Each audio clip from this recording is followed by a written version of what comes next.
네, 파트 3의 데이터베이스 구축 살펴볼게요. 파트 3의 데이터베이스 구축 같은 경우는 이제 기존 문제들이죠. 기존의 계정 이전 문제들이 지금 거의 뭐 한 95% 이상을 차지하고 있다라고 보시면 되고, 그러다 보니 이제 그 실제 이제 시험을 보는 이제 수험생 입장에서의 체감 난이도는 다른 부분보다는 좀 낮다라고 생각하셔야 되고, 전반적으로 이제 파트 1, 2, 3보다는 뭐 대부분 시험이 다 그랬어요. 파트 4, 5 쪽의 난이도가 상당히 높다라고 여러분들 생각을 하셔야 되고요. 물론 이쪽에서도 이제 이 내용 자체를 우리가 학습을 하지 않는다면은 당연히 문제는 어려워질 수 있겠죠. 그래서 일단 이제 데이터베이스가 이제 어떤 거다. 데이터베이스는 어떻게 본다면 이제 어떤 그 조직을 운영하기 위해서 데이터를 모아놓은 거죠. 그게 이제 데이터베이스다라고 보시면 돼요. 그래서 일단 이제 데이터 정의, 통합 데이터, 뭐 저장 데이터, 운영 데이터, 공용 데이터 4개 묶어 놓으셔야 되고, 어떤 조직을 운영하기 위해서 데이터를 통합해서 저장해 놓고 그걸 여러 사람이 공용으로 쓴다 이 뜻이에요. 그래서 4가지가 다 들어간 거다라고 보시면 되고, 데이터베이스 특징도 많이 나와요. 이건 언제든지 나오는 애들이에요. 이거는 다 묶어 놓으시고요. 그래서 데이터베이스는 실시간 접근이 돼야 돼요. 실시간 접근이 된다는 것은 여러분들 그렇잖아요. 내가 예를 들어서 계좌 조회를 해봐요. 그럼 내 계좌는 어디 들어있어요? 은행 DB에 들어있을 거 아니에요? 그럼 바로 내가 지금 조회하면은 바로 조회가 돼야죠. 조회했는데 뭐 며칠 있다가 조회되거든. 그러면 안 쓸 거 아니에요, 사실은. 그죠? 실시간으로 쓸 수 있어야 되는 것이고요. 데이터베이스는 계속 변해요. 좀 전에 이제 그 계좌를 한번 제가 말씀드렸지만 그 계좌의 내용은 계속 변하죠. 입금도 하고 출금도 하고 뭐 계속 할 거니까. 그죠? 사실 데이터베이스가 변하지 않는 존재라면은 데이터베이스는 쓰는 게 그렇게 어렵지 않아요. 사실 어렵지 않은데 계속 변하기 때문에 사용이 어렵다라고 보시면 되고, 근데 데이터베이스는 혼자 쓰는 건 아니에요. 여러 사람이. 은행 데이터베이스다라고 한다면은 어떻게 돼요? 은행 데이터베이스면은 그 은행의 고객들이 그 DB를 다 쓰는 거죠. 한두 명이 쓰는 것이 아니라 여러 사람이 쓰는 것이니까 동시 공유. 그다음 내용에 따른 참조다. 뭐 한마디로 데이터베이스에 있는 데이터들을 컴퓨터 내부에 있는 주소를 가지고서 접근하려고 하면 쓰기가 어렵죠. 여러분들 뭐 컴퓨터에 있는 어떤 파일이나 이런 거 여러분들 검색할 때 주소로 검색한 적 한 번도 없잖아요. 그죠? 우리는 내용에 위한 검색을. 그러니까 특히 이제 그 데이터베이스는 또 SQL을 쓰기 때문에 뭐라고요?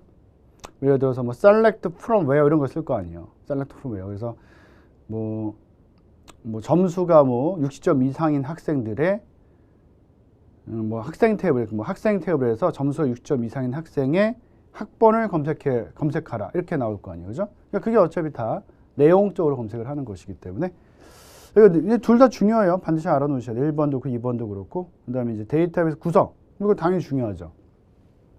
속성, 개체, 관계 이런 용어들 반드시 알아야 되니까, 그죠? 그런 것도 이제 봐놓으셔야 되고. 근데 장점 여러 가지 있어요, 그죠?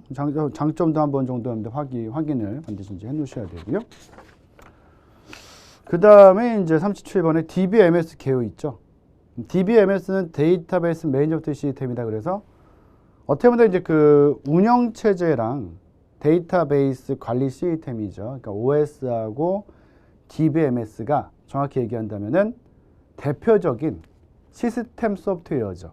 그러니까 뭔가를 도와주고 지원해주고 뭔가 이렇게 연결해주는 중재 역할을 한다든지. 그러니까 DBMS도 마찬가지죠. 사용자가 데이터베이스를 쓰기 쉽게 해주는, 그죠? 그런 주체가 된다. 이렇게 보시면 돼요. 그래서 필수 기능 반드시 아셔야 돼요. 정의, 조작, 제역. 이건 이제 나중에 이제 어떻게 본다면 이제 데이터베이스 언어죠. 데이터베이스 쓰기 위한 언어에서 뭐 DDL과 DML과 DCL 있잖아요. 그게 되는 거죠. 정의, 데이터 디피니션 랭귀지, 조작, 데이터 매니플레이션 랭귀지, DML, 그 다음에 제어는 데이터 컨트롤 랭귀지 이렇게 들어갈 거니까. 거기 이제 다 포함되는 것이고요. 그 명령이 밑에 있어요. 지금 4번에. 이 명령 엄청 많이 물어보죠. 시험에서. 그래서 이건 사실은 이제 제가 지금 막 외우라고 안 해도 시험 볼 때쯤 되면 워낙에 문제도 많이 풀고 내용을 또 많이 보니까, 또 우리가 이제 SQL에서는 이 각각 뭐 셀렉트나 인서트나 업데이트, 딜리트가 어떻게 뭐 구현되는지, 그죠? 어떻게 쓰이는지까지 살펴보기 때문에 뭐 그런 것 같아요. 사실 이건 제가 외우라고 막 안 해도 여러분들 다 외워요. 이건 어쩔 수 없이 외워지게끔 돼 있어요. 근데 이제 지금 정확하게 구분해서 알아놓는다면 오히려 더 앞으로 이제 학습할 때라든지 시험 볼 때 더 좋겠죠. 한 번 더 정확히 알아놓으셔야 되고. 네, 38번에 스키마. 스키마는 정확히 말한다면 구조예요. 구조. 스키마는 구조가 된다. 그래서 이제 외부 스키마, 개념 스키마, 내부 스키마 반드시 기억하셔야죠. 그죠? 그래서 외부 스키마가 이제 바깥에 있는 거잖아요. 바깥에. 이건 이제 기준이 뭐예요? 데이터베이스 컴퓨터 기준이거든요. 컴퓨터. 그러니까 컴퓨터 기준으로 밖에 있는 거, 외부에 있는 건 누구예요? 사용자가 되는 거죠. 그죠? 그래서 이제 외부 스키마는 사용자 관점. 그죠? 내부 스키마는 뭐가 돼요? 저장 장치 관점. 개념 스키마는 뭐가 돼요? 외부 스키마를 통합. 그죠? 그래서 여러분들이 이제 일단은 외부 스키마와 내부 스키마만 구분을 잘하면은 어렵지 않게 문제를 풀 수 있어요. 그래서 여러분들 이제 컴퓨터를 쓸 때마다 생각하시면 돼요. 어차피 컴퓨터를 쓰는 나는 사용자잖아요. 사람. 그죠? 사용자니까 나는 항상 어디 있어? 컴퓨터 밖에 있다. 컴퓨터 외부. 내가 사용자니까 외부는 사용자 관점이네 라고 하면 끝나는 거죠. 그죠? 그럼 이제 뭐 내부에다가 사용자 관점 쓴다든지 반대로 써놓고 이제 틀린 거 찾아라 이런 문제는 쉽게 풀 수 있으니까 실제 우리가 컴퓨터를 쓸 때 확인을 좀 해놓으시면 좋은 부분이고, 그 다음에 39번에 이제 개체관계 모델에서 굉장히 많이 나오는 게 지금 이제 여러 개 써놨어요. 근데 이제 일단 많이 나오는 형태는 오른쪽에 있는 문제 형태예요. 네 가지죠. 사각형, 타원, 마름모, 선.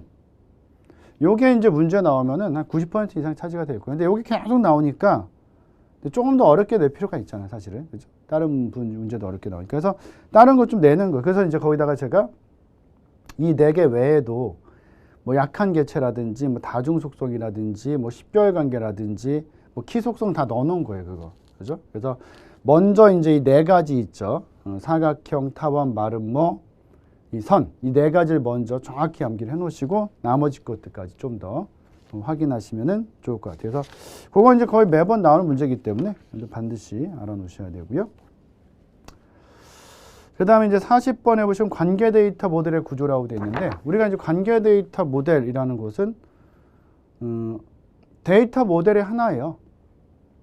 정확히 얘기한다면은 논리적 데이터 모델이 세 가지가 있어요. 논리적 데이터 모델, 관계 데이터 모델, 계층 데이터 모델, 네트워크 데이터 모델이 있는데, 이 셋 중에 우리가 실제 DB를 표현할 때 제일 많이 쓰는 게 관계 데이터 모델이에요. 관계. 그래서 관계 데이터 모델을 우리가 계속 배우는 거고, 이 관계 데이터 모델이 어떤 형태로 생겼어요? 표 형태로 생겼거든요. 표 형태로 생겼기 때문에 실질적으로 이 관계 데이터 모델이 쓰기도 편하고, 사실은. 그죠? 쓰기도 편하고 제일 이제 보기도 편해요, 사실. 그러다 보니까 실제 관계 데이터 모델을 DB에서는 제일 많이 쓰고 있고, 그래서 우리 이제 데이터 모델도 배우고 구조도 배우고, 관계 데이터 모델을 쓰는 언어도 그게 SQL로 우리가 배우는 게 그거에서 쓰는 거예요, 사실은. 그래서 일단은 이제 중요한 게 용어들, 릴레이션 관련 용어. 그래서 2번에 이제 그 밑에 1, 2, 3, 4, 5번까지 이거 뭐 계속 나오는 거니까 어트리뷰트, 뭐 튜플, 뭐 차수 기수 있으면은 기수는 보통 카디널리티라고 많이 쓴단 말이에요. 카디널리티라고 많이 쓰니까 여러분들이 이제 차수를 암기해 놓으면 돼. 차수. 그러니까 차속이라고 외우라고 했죠. 차속. 차수는 속성의 개수. 그러면은 카디널리티나 기수는 뭐가 돼요? 당연히 튜플의 개수가 될 거니까. 그죠? 그거 반드시 기억하셔야 되고. 근데 릴레이션 특성 반드시 아셔야 돼요. 릴레이션에 이제 그 튜플들, 행이죠, 행. 튜플은 상이하고, 튜플과 속성은 뭐예요? 순서가 없다. 그죠? 순서 없고. 그 다음에 원자값으로 구성된다. 그거, 원자값으로 다중값 바꿔놓고 내기도 하고 막 그러니까 특성 반드시 알아놓으셔야 되고요.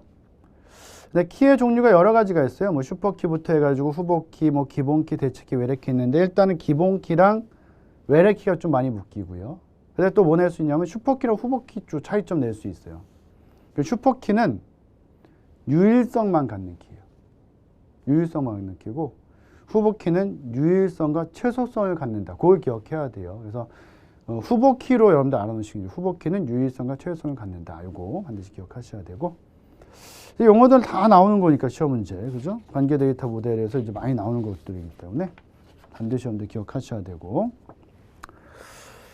그 다음에 이제 41번에 데이터 무결성 제약 조건, 그래서 이제 무결성 제약 조건 많이 나오죠. 그 중에서도 시험에 이제 단골로 나오는 게 개체 무결성과 참조 무결성. 이 무결성 제약 조건이라는 것은 사용자의 실수로부터 데이터베이스를 지키는 거거든요. 근데 이제 데이터베이스 전체를 다 지킬 수는 없으니까 어떤 거 위주로 지키겠다? 중요한 거 위주로 지키겠다 이 뜻이에요. 그래서 이제 중요한 게 뭐예요? 사실 우리가 이제 데이터베이스 쓸 때 테이블에서 제일 중요한 게 뭐가 돼요? 기본 키랑 외래 키가 될 거니까, 그죠? 그래서 기본 키를 지키는 게 뭐가 돼요? 기본 키를 지키는 게 개체 무결성이 되는 거고, 외래 키를 지키기 위해서 만든 게 참조 무결성이 되는 거죠, 일단. 그죠? 두 가지로 이제 구분하셔야 되고, 그래서 이제 개체 무결성, 참조 무결성은 반드시 여러분들 기억을 해 놓으셔야 돼요. 그죠? 그래서 이제 옆에 나왔던 그 문제 자체도 위에 있는 거 보면은, 왼쪽에 있는 건 이제 뭐라고 되어 있어요? 한 릴레이션 내의 속성들의 집합으로 구성된 키다. 그래서 릴레이션을 구성하는 모든 투플에 대한 유일성은 만족시키지만, 그냥 아예 대놓고 써놨잖아요. 최소성은 만족시키지 못한다. 그러니까 한마디로 유일성만 만족하는 게 뭐냐? 유일성 만족하는 게 슈퍼키죠. 그죠? 유일성과 최소성을 둘 다 만족한다면은 그거는 후보키가 될 것이니까. 문제 많이 나와요. 알아놓으셔야 되고. 오른쪽에도 이제 기본 키는 널 값을 가져서는 안 되며, 이렇게 나오잖아요. 기본 키 나오면 일단 이제 개체 무결성이 되겠죠. 그죠? 그래서 기본 키가 이제 널이 되지 않는다. 그죠? 가져서는 안 되며, 릴레이션 내에 오직 하나의 값만 존재한다는 조건이 무엇이냐? 그럼 이제 개체 무결성 조건이 되는 것이고, 이게 이제 이래요. 지금 여러분들 보시면은, 38페이지의 왼쪽에 밑에 이제 그 41번에 데이터 무결성 제약 조건 써놓은 거 있잖아요. 이거 하나 조심하셔야 되는 게 있는 게, 개체 무결성에다가 이제 릴레이션의 기본 키를 구성하는 어떤 속성도 널일 수 없고, 반복 입력을 허용하지 않는다 이렇게 돼 있거든요. 그러니까 한마디로 기본 키는 널 값이 들어가도 안 되고, 그죠? 널 값이 들어가도 안 되고, 그 다음에 반복 입력은 절대 안 된다. 왜냐하면 기본 키가 반복 입력이 되면 이제 그 기본 키가 깨지고, 기본 키가 깨지면 그 테이블 전체가 깨지거든요, 사실은. 그죠? 에듀윌 유료 회원만의 특별한 서비스.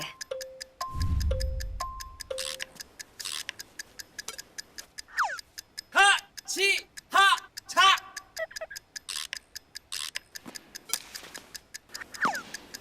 하치하차 정답! 같이 하자 친구야. 에듀윌 유료 회원.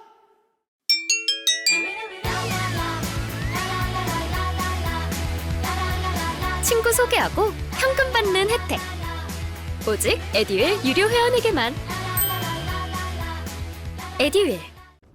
근데 좀 조심하셔야 되는 게, 참조 무결성, 도메인 무결성, 키 무결성이 있어요. 그 키 무결성 같은 게 뭐라고 되냐면, 한 릴레이션의 같은 키 값을 가진 투플들이 허용되어서는 안 된다. 그러니까 어떻게 보면 키 무결성 같은 경우도 중복되면 안 된다는 거예요. 사실은 중복되면 안 된다. 그죠? 그래서 이 약간 이제 기본 키와 관련된 것을 갖다가 개체 무결성 쪽으로 낼 때도 있고, 키 무결성 쪽으로 낼 때도 있어요. 어떻게 생각하시면 되냐면은, 그냥 문제 개체 무결성만 나온다 그러면은 기본 키는 널일 수 없고 반복될 수 없다 이렇게 나오는 건데, 굳이 이거를 갖다가 이 개체 무결성을 개체 무결성과 키 무결성을 나눈다. 그럼 어떻게 되냐면은 개체 무결성은 키 무결성 둘 다 이제 기본 키를 지키는 건데, 개체 무결성은 기본 키는 널 값을 가질 수 없다만 갖고 있고, 키 무결성에서 기본 키는 중복된 값을 집어넣을 수 없다 이렇게 나눈다고요, 사실은. 그래서 이걸 제가 뭐 지금 정보처리 기사 수업뿐만이 아니라, 제가 이제 어차피 이제 뭐 전산직 공무원도 수업을 하니까요. 9급이라든지 7급 전산직 공무원은 또 데이터베이스가 들어있어도 되게 어렵거든요. 거기는. 그죠? 굉장히 어려운데, 거기서도 외우라고 그래요. 그냥. 이게 헷갈리거든요. 상당히 헷갈려, 이게. 그냥 개체 무결성 하나로만 둘 다 넣어서 낼 때도 있는데, 굳이 또 요즘에는 이걸 나눠서 낼 때가 있어요. 헷갈리거든요. 그죠? 그래서 그냥 발음은 좀 안 좋은데 내가 그냥 개널 이렇게 외우라고 그래요. 개널. 그래서 개체 무결성은 널감. 그럼 키 무결성이 반복. 그죠? 중복되는 거 없애는 거. 비교가 되거든요. 비교만 시킬 수 있으면 돼요. 그죠? 그러니까 결과적으로 이런 거예요. 여러분들.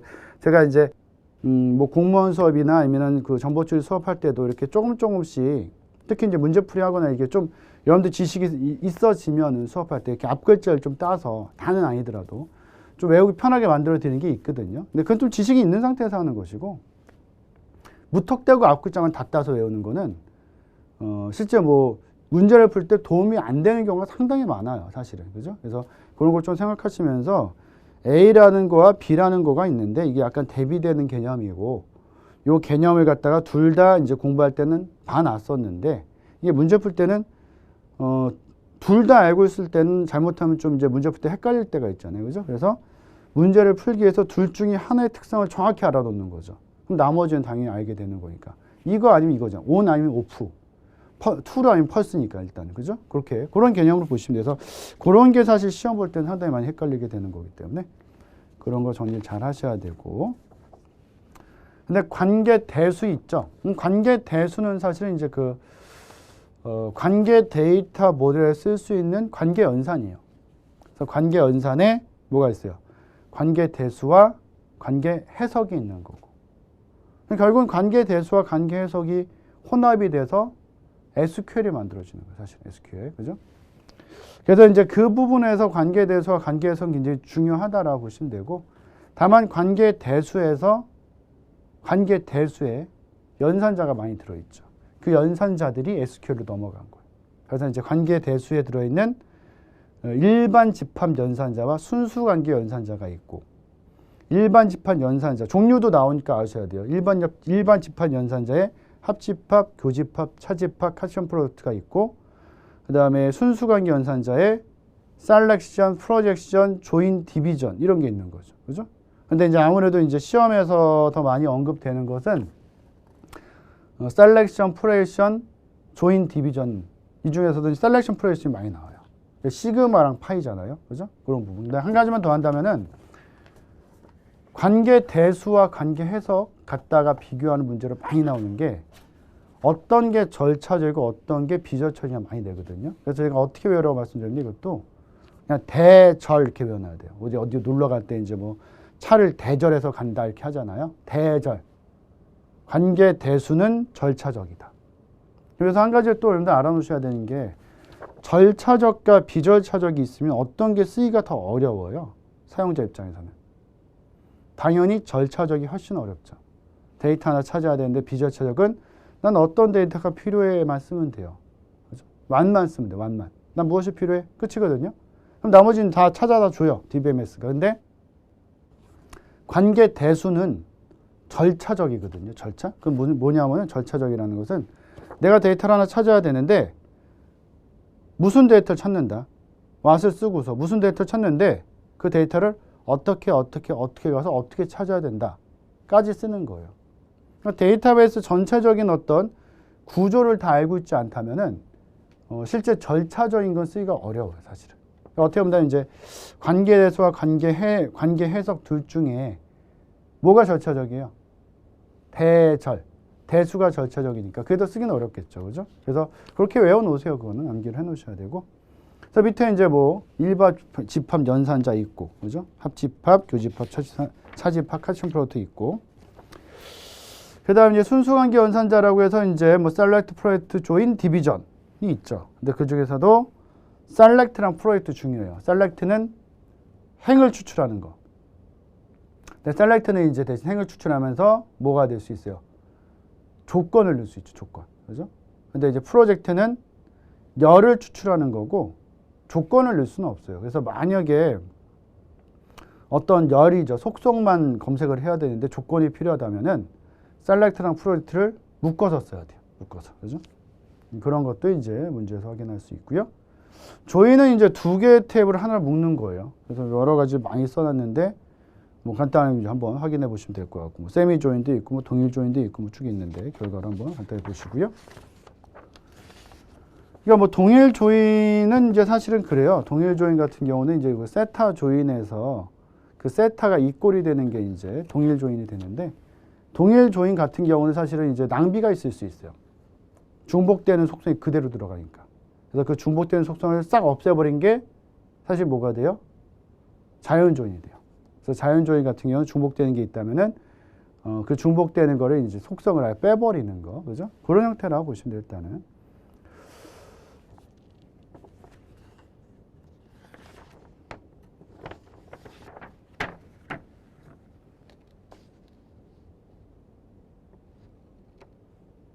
그래서 지금 이제 이게 그 자리가 좁아서 여러분들 동일 조인 결과가 이렇게 이제 출력이 됐는데, 원래 동일 조인 결과는 어떻게 나온 거예요, 지금? 학번, 성명, 학과 코드, 학년, 학번, 과목, 학년 이렇게 나온 거예요. 그러니까 지금 이제 여러분들 조인한 것 자체가 이게 크니까 이제 두 개로 쪼개져 있잖아요, 그죠? 그러니까 자연 조인 결과에서는 학번, 성명, 학과 코드, 학년, 과목, 학년이잖아요. 하나 쭉 나왔는데 이게 기니까 이렇게 두 개로 분리시켜 놨는데 이게 하나예요. 지금 동일 조인 결과가. 그래서 학번, 성명, 학과 코드, 학년, 학번, 과목, 학년이 또 들어가니까 뭐가 중복이, 이게 학년이 아닌데 이건 좀 잘못 나왔네요. 그죠? 맨 마지막 거는 이제 점수가 됐는데 이게 학년으로 좀 잘못 나와 있는데. 그죠? 점수죠? 맨 마지막 거는. 그죠? 이건 지금 뭐 따로 보실 필요는 없을 것 같아요. 헷갈릴 수 있으니까. 그래서 지금 본다면은 이제 조인 자체가 처음에 이제 들어가 있는 게 39페이지 위에 들어가 있는 게 학번, 성명, 학과 코드, 학년이고, 그 다음에 있는 게 학번, 과목, 학년이 이게 점수죠. 이건 오타네요. 그죠? 그러니까 지금 B에 있는 것 자체가 B, 이 점수니까. 그죠? 테이블 B에 있는 게 학번이랑 과목이랑 학년이 있어야죠. 학년. 그러니까 뭐 쉽게 얘기한다면은 요것만 뭐 간단히 써서 한번 제가 보여드린다면은,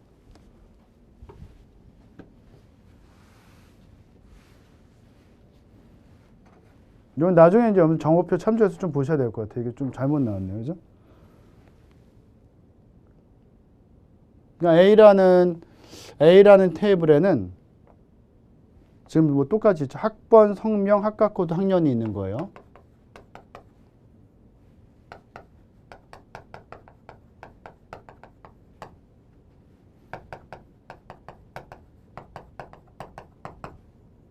학년이 들어있는 거고, 속성 4개죠. 그죠? 속성 4개가 있는 거고.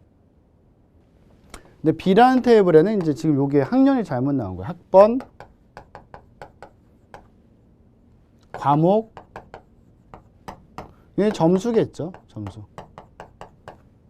이걸 하나 고쳐 넣으세요. 학년이 아니라 점수죠. 밑에 보면 이제 뭐 90, 80, 뭐 90 이렇게 돼 있잖아요. 그죠? 오타가 났네, 오타. 그다음에 뭘 말씀드린 거냐면은 이거보다 이거 제가 이제 발견했는데, 이게 동일 조인이 되면은 동일 조인 결과가 속성이 어떻게 되냐면요. 이게 지금 두 개로 나뉘어져 있는데 실제로 이렇게 되는 거예요. 이거 두 개를 합치면은 결과는 밑에 써 있는 거 맞는데 이게 쭉 들어가면은 학번, 성명,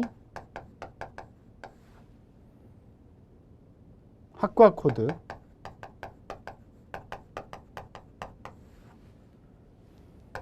학년, 이 두 개가 동일 조인 되는 거니까 그 다음에 학번이 또 나온다고 이렇게 또 나오고, 그 다음에 이제 과목,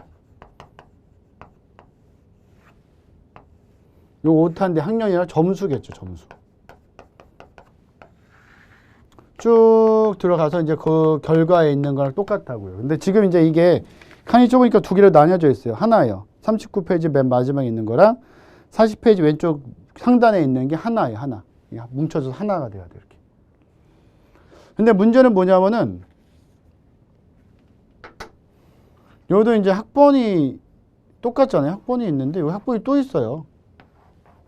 학번이 중복되거든요. 이렇게 동일 조인 하면은. 그래서 자연 조인은 뭐 하는 거냐면 딴 거 없어요. 자연 조인은 동일 조인 결과에서 중복되는 것만 쏙 빼버려요. 중복되는 거. 요거만 쏙 빼버리는 게, 그죠? 자연 조인이고. 그래서 여러분들 자연 조인 보시면 지금 자연 조인도 근데 거기 이제 학년 쪽에는 오타가 있으니 고쳐야 되겠죠. 자연 조인 보시면은 학번, 성명, 학과 코드, 학년, 학번 빼버렸죠. 빼버리고 과목, 이건 학년이 아니에요. 그거 잘못 나온 거. 점수예요.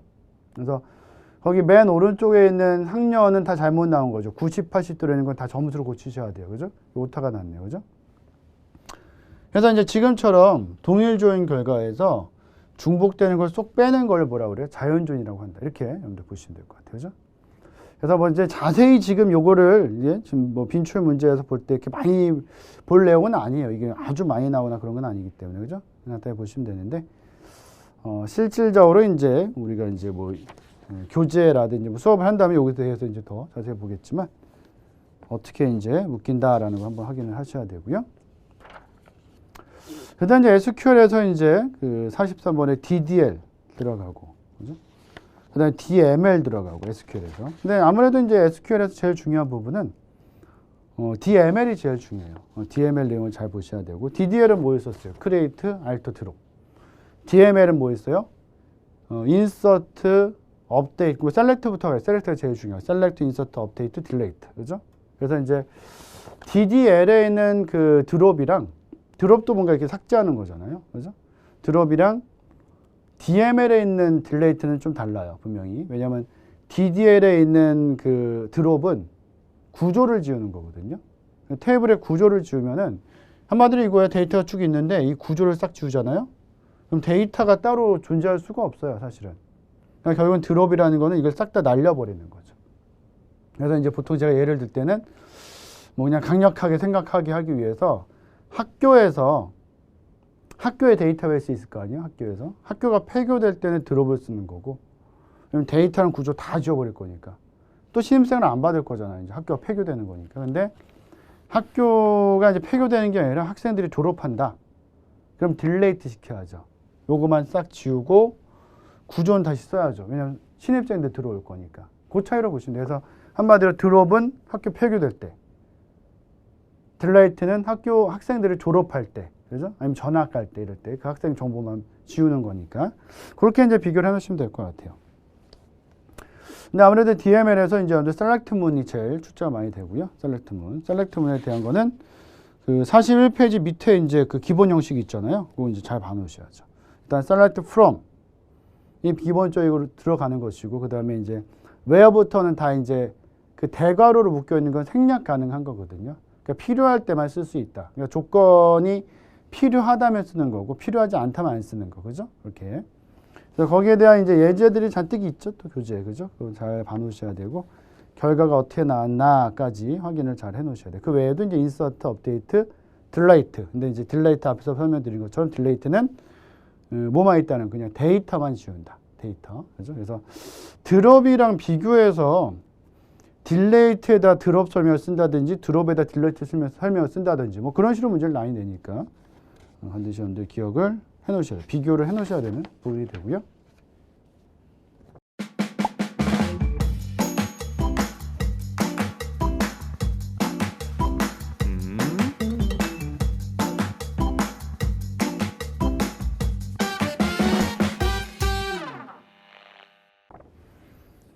그 다음에 45분에 뷰가 나오는데, 뷰라는 건 이제 제일 중요한 건 가상 테이블이다. 가상 테이블, 롤리 테이블. 그죠? 실질적으로 이제 물리적인 테이블은 절대 아니죠. 뷰라는 건. 그래서 뷰라는 거는 사실 이제 왜 만들어진 거냐면은 사용자는 쓰기 편하게 하는 거고, DB 입장에서 보안성 높이는 거죠. 그러니까 우리가 뭐 예를 들어서 인터넷 뱅킹하기 위해서 은행 DB에 접속을 했어요. 로그인 해가지고 계좌 조회를 딱 했는데 딴 사람 계좌가 나오면 안 되잖아요. 뭐만 나와야 돼? 내 계좌만 나와야 되죠. 그게 뷰예요, 나한테는. 그러니까 그 DB에는 2천만 개의 계좌가 있다. 예를 들어서 2천만 개의 계좌가 있는데 그 중에서 내 거 계좌만 딱 보이게 한 거죠. 그게 뷰다라고 보시면 한마디로. 이게 쓰기 편하잖아요. 또 DB 입장에서도 그 2천만 개 계좌 중에서 내 거 계좌 찾겠다고 막 검색하고 돌아다니다 보면은 보안성이 안 좋으니까, 그죠? 다른 거 찾지 못하게 하는 거죠. 다른 거 건들지 못하게 하고 딱 자기 거만 볼 수 있게 하는 거죠. 뭐 그런 개념이다라고 보시면 그게 이제 뷰가 되죠. 그래서 여러분들 잘 보셔야 되는 게 이제 뷰의 특징은 다 잘 봐놔야 돼. 이거는 질문을 많이 나오니까, 그죠? 그래서 결과적으로 이제 뷰가 못 쓰는 게 있잖아요. 알터는 못 쓰죠, 어차피, 그죠? 구조 변경하는 못 쓰고, 그 다음에 뭐 셀렉트는 쓸 수 있지만 인서트, 업데이트, 딜레이트는 아예 못 쓰는 건 아니지만 제한이 걸려요, 사실은. 근데 그런 것들을 그냥 다 정상적으로 쓸 수 있다라고 하면 그건 잘못되는 거니까. 그 다음에 설계에서 개념, 논리, 분리가 반드시 기억하셔야죠. 순서 많이 네요, 순서. 개념, 논리, 분리. 이건 암기해야 돼요. 개념, 논리, 분리 암기해야 되고, 거기에 대한, 간단한 이제 특징들, 그죠? 그런 것들 좀 여러분들 생각을 해 놓으셔야 되고요. 데이터베이스 설계 있고. 근데 정규화는 사실 이제 1정규화, 2정규화 위주로 나와요. 그 부분 잘 보셔야 되고요. 그러니까 정규화라는 건 뭐예요? 데이터베이스 자체, 그냥 한마디 데이터베이스 릴레이션이죠. 릴레이션. 테이블에 너무 많은 이제 그 종류의 속성이라든지 너무 많은 이제 그 함수 종속 관계가 들어가다 보면은 거기서 이제 문제가 발생될 때가 있거든요. 그런 이제 문제를 우린 이상 현상이라고 하죠. 그래서 그 이상 현상을 없애기 위해서, 그죠? 최소화시키기 위해서 릴레이션을, 이 제일 중요하죠. 분해하는 거, 분해. 쪼개는 거. 릴레이션 하나를 쪼개서 두 개로 만들고. 그러니까 어떻게 보면 1정규화, 2정규화, 3정규화, 4정규화, 1정규화, 2정규화, 3정규화, 보이스코드 정규화, 4정규화 쭉 가면 갈수록 릴레이션 개수가 점점 많아지기 때문에 이 구조는 좋아지는데 뭐가 안 좋아지냐면은 성능이 떨어져요.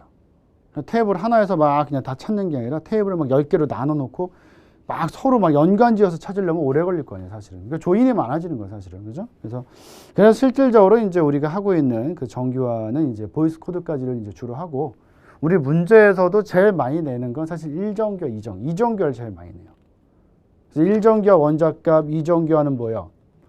부분함수 종속 제거, 3정규화는 이행 종속 제거, 보이스 코드 정규화는 결정적 후보키가 아닌 거를 후보키로 바꿔주는 거.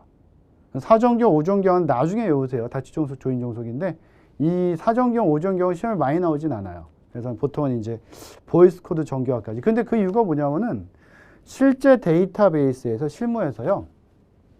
4정규화, 5정규화를 하질 않아요. 보이스 코드 정규화까지 최대예요, 사실은 최대. 그렇게 보시면 돼요. 그래서 이제 거기에 대한 얘기들, 그죠? 이상 현상도 나오고, 그죠? 쭉 나와 있으니까 알아놓으셔야 되고, 무엇보다도 이제 여러분들 그 48번의 정규화 과정에서 1정규화, 2정규화, 3정규화, 보이스코드 정규화까지는 반드시 의미를 정확히 알아놓으셔야 되고, 4정규화, 5정규화는 나중에 보세요, 나중에 시험 보기 뭐 한 2, 3일 전에 4정규화가 다치종속 제거하는 거다. 그 정도만. 5정규화도 안 봐도 돼요. 그럼 헷갈리거든요, 또. 그죠? 지금부터 보실 필요는 없고, 지금 이제 공부할 때는 1정규화, 2정규화, 3정규화, 보이스코드 정규화까지만 정확히 해놓으시고, 나중에 시험 보기 바로 직전에 4정규화만 하나 기억을 해놓으시면은 대충 이제 보이거든요. 항상 안 봐도 다치종속, 조인종속이 들어가는 건 아는데 정확히 암기 안 해서 문제 나오면 헷갈릴 수 있겠지만 나중에 이제 풀 수 있는 부분이 되니까 그렇게 보셔야 되고요. 그 다음에 트랜지션 특성 같은 것도 이제 문제로 많이 내죠. 트랜잭션이라는 것은 어떤 하나의 기능이에요. 어떤 하나의 기능인데 이 데이터베이스에서는 좀 중요한 게 뭐냐면은 이 트랜잭션은 하나의 기능을 만들기 위해서 여러 개 명령어가 들어있는 거잖아요. 명령어가 쫙 들어있는데 그 명령어가 한꺼번에 수행이 돼야 돼요. 그래야지 뭐 완성이 되는 거예요. 완성이. 그래서 그런 거 우리가 트랜잭션이라고 하고, 이런 특성을 지키게 하기 위해서 트랜잭션에 이제 특성이 따로 있어요. 거기 이제 밑에 보시면 트랜잭션 성질, 그래서 특성, 뭐 성질 얘기하는 거, 원자성, 일관성, 격리성, 영속성, 이거 많이 나오죠. 되게 반드시 알아놓으셔야 되고. 그 다음에 뭐 병행 제어도 있고, 로킹은 묶는 거예요, 묶는 거. 간단히 보세요. 간단히 묶는 거. 로킹은 묶는 거다. 그래서 이제 뭘 많이 내냐면은 지금 이제 밑에 문제도 있지만 로킹 단위를 많이 내요. 로킹 단위가 크면은 공유도는 저하되겠죠. 병행성은 저하가 되지만 간단할 거 아니에요. 로킹 단위가 크면은. 그죠? 오버헤드가 적은 거고. 로킹 단위가 작다면 그 반대 경우 되는, 그걸 제일 많이 내요. 그거 이제 한번 싹 정리해 놓으셔야 되고, 그거는 정확하게. 이 문제로서 정리해 놔도, 솔직히 이제 개념 자체가 로킹 단위가 크냐, 작으냐의 개념이니까, 여러분들 문제 푸는 건 하나만 알아놔도 그렇게 어렵진 않아요. 그죠? 놓으셔야 되고. 그다음 분산 데이터베이스는, 여기저기 분산되어 있는 거예요. 데이터베이스가. 그죠? 여기저기 막 분산되어 있는 거. 그래서 그 데이터베이스, 그 내가 쓰는 데이터베이스가 어디 들어있는지를 알고 쓰려면은 굉장히 어려워요. 그리고 또 이제 여기저기 분산되어 있다 보니까 중복되는 것도 많거든요. 그래서 데이터베이스에서 원래 중복을 싫어하는데 분산 데이터베이스는 어쩔 수 없이 중복돼도 된다. 중복 투명성을 주는 거고. 그다음 어디 있는지 몰라도 쓸 수 있도록 하겠다. 위치 투명성 이런 걸 주는 거죠. 그래서 지금 이제 분산 데이터베이스 시스템의 목표를 봤을 때 이제 위치 투명성도 있고 중복 투명성도 있고 뭐 장애 투명성, 병행 투명성 이런 것들. 그래서 이제 이런 것들의 종류를 또 내요. 근데 유독 또 이제 그 정보처리 기사 시험 자체가 정보처리 기사나 산업기사 시험이 이런 거 영어로 쓰는 걸 좋아해요. 지금도 밑에 문제 봐보세요. 영어로 써져 있잖아요. 그죠? 그러니까 지금 여기 있는 거를 영어로 알아놓지 않으면 못 푼다는 건데 이건 사실 뭘 보는 게 좋으냐면 문제를 보는 게 좋아요. 문제. 이 문제를 갖다 알아놓으시는 게 좋고. 근데 이제 앞에서 봤던 트랜지션의 특성 같은 거, 트랜지션 성질 같은 경우는 문제로 보면 안 돼요. 그건 여러 가지 문제 유형이 있어가지고 왜 많이 나오는 거니까. 그래서 그건 이제 아예 그냥 원자성, 뭐 일관성, 격리성, 영속성을 따로 외우셔야 돼요. 영어도 따로 뭐 어토미시티라든지 영속, 뭐 원자성, 어토미시티, 그 다음에 뭐 일관성의 컨시스턴시, 그 다음에 격리성의 아이솔레이션, 그 다음에 영속성이죠. 영속성이나 지속성이라는 게 듀러빌리티. 영어까지 같이 이렇게 좀 종류를 암기를 해 놓으셔야지만 그 문제를 이제 풀기가 편하다라고 보셔야 되고. 일단 이제 지금 정리된 내용에서도 이제 중요하다 항상 말씀드리지만 그래서 그런 것도 정리를 잘 하셔야 되고. 사실 이제 지금 필기 시험이 계속 이제 그 시험이 실시가 되면서 알 수 있는 사항은 극명하게 좀 나뉘고 있어요. 지금 그러니까 과목이 우리가 총 5가지가 있는데 1, 2, 3과목보다는 4과목의 난이도가 훨씬 높다는 걸 우리가 체감하고 있고, 그렇다면 사실 작전을 어떻게 짜야 되냐면은 여러분들이 4, 5과목은 뭐 점수를 더 많이 받으면 좋겠지만 여러분들이 이제 공부를 시간을 굉장히 많이 잡고 하지 않잖아요. 어떻게 작전을 짜야 돼요? 4, 5과목은 내가 결국 꽈락은 안 맞게 하겠다. 한 50점 정도 맞게 하겠다. 라고 더 많은 점수를 받으면 좋겠죠. 물론 시험에 따라서 난이도가 높을 수도 있고 낮을 수도 있고 낮으면 더 많은 점수를 딸 수 있는 거니까. 근데 일단 꼭 확인해야 되는 건 1, 2, 3과목에서는 우리 교재에서 파트 1, 2, 3이죠. 1, 2, 3과목에서는 점수를 좀 많이 따놔야 돼요. 여기서 좀 점수를 좀 올려놔야지만 전체 평균을 올려놔야지만 4, 5과목에서 점수가 좀 안 나오더라도 합격하는 데 지장이 없는 거죠. 그죠? 그렇게 이제 계획을 잡고 학습을 하셔야 되고. 데이터베이스 구축 한번 정리해 봤습니다.